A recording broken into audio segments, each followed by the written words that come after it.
America இந்த போர்ல கலந்துக்கினாங்க அப்படின்னு சொல்ல முடியாது. அமெரிக்கா பொறுத்த வரைக்கும் என்ன சொல்லியிருக்கிறாங்க, நாங்க ஈரானுக்கு எதிர் கிடையாது, ஈரான் ராணுவத்துக்கு நாங்க எதிர் கிடையாது, ஈரான் தலைவருக்கு நாங்க எதிர் கிடையாது, நாங்க அவங்களுடைய நியூக்ளியர் டெவலப்மெண்ட்டுக்கு மட்டும்தான் நாங்க எதிர். அதனால நாங்க ஃபைட்டர் ஜெட் அனுப்பி அவங்க ராணுவ முகாம்கள் மேல நாங்க தாக்குதல் நடத்தல, எந்த சிட்டிலையும் நாங்க தாக்குதல் நடத்தல. நாங்க வெறும் அந்த அணு ஆயுதங்களை அவங்க எங்க வச்சிருக்கிறாங்களோ அந்த இடத்த மட்டும் தான் நாங்க அழிச்சோம். அது எங்களுடைய மிஷன் முடிஞ்சிருச்சு. இதுக்கு மேல நாங்க எதுவும் பண்ண மாட்டோம். ஒருவேளை ஈரான் எங்க மேல தாக்கினால் நாங்க பதில் தாக்குதல் நடத்துவோம். ஆனா இப்போதைக்கு எங்களுடைய மிஷன் முடிஞ்சிடுச்சு அப்படின்னு சொல்லியிருக்காங்க. உலக பங்குச்சந்தை பெருசா ரியாக்ட் ஆகாம போனதுக்கு காரணம் என்னன்னா, இஸ்ரேல் ஒரு வலிமையான நாடு, ஈரான் அந்த அளவுக்கு ஒரு வலிமையான நாடு கிடையாது. நான் வலிமை அப்படின்னு சொல்றது எதுனாக்கா, எல்லா வகையிலும் பொருளாதாரத்துல ஈரான் ஒரு பின்தங்கிய நாடு. அதனால ஒரு வார் தொடர்ந்து நடந்தால் அதுல அவங்களால சஸ்டைன் பண்ண முடியாது. இதனால அமெரிக்கா தலையிடாமே பிரச்சனை முடிஞ்சிடும் அப்படின்னு பெரும்பாலான பேர் நினைச்சாங்க. நானும் அப்படிதான் நினைச்சேன். ஆனா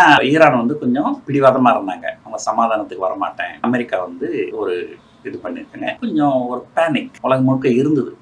தங்கத்தோட விலை நான் கவனிக்கல. ஆனா குரூட் ஆயில் விலை எல்லாம் கிட்டத்தட்ட 10% நேற்று ஏறி. அமெரிக்க பங்குச்சந்தைகளும் 1% மேல அதிகமா இறங்கி இருந்தது. அபிஷியல் மார்க்கெட் இல்லைனாலுமே சில இடங்கள்ல நடக்குது. வீக்கெண்ட்ல கூட சில இடங்கள்ல கான்ட்ராக்ட் ஃபார் டிஃபரன்ஸ்னு சொல்லுவாங்க. அந்த சந்தையில குரூட் ஆயில் விலை கிட்டத்தட்ட 10%, பங்குச்சந்தைகள் கிட்டத்தட்ட 1% மேலேயும், கிரிப்டோ கரன்சிஸ் பிட்காயின் மட்டும் ஒரு 1%, 2% தான் இறங்கி இருந்தது. பிட்காயின் தவிர்த்து மற்ற கிரிப்டோ கரன்சி எல்லாமே கிட்டத்தட்ட 5%லிருந்து 10% வரைக்கும் இறங்கி இருந்தது. அப்படி நேரமாக ஆக இன்னைக்கு காலையில பங்குச்சந்தைகள் உலகம் முழுக்க ஆரம்பிச்சது. காமோடிட்டி சந்தை இன்னைக்கு காலையில ஆரம்பிச்சது.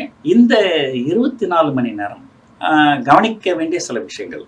ஒன்று, ஈரான் அமெரிக்கா மேல பதில் தாக்குதல் நடத்தல. இஸ்ரேலுக்கு எதிராக நடத்தி இருக்கிறாங்க. ஆனா அமெரிக்கர்களுக்கு எதிராக அவங்க பதில் தாக்குதல் நடத்தல.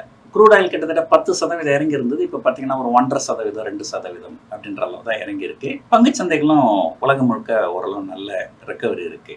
ஆனால் இருந்தாலும் ஒரு பயம் இப்ப எல்லார் மனசுல என்ன இருக்கு அப்படின்னு சொன்னால், இப்போ ஈரானுடைய அதிபரா இருக்கிறவர், அவர் பேரு அயதுல்லா கமைனி. இவர் பெரும்பாலும் அரசராட்சி தான், கிங்டம் சொல்லுவாங்க, டெமோக்ரஸி இருக்காது.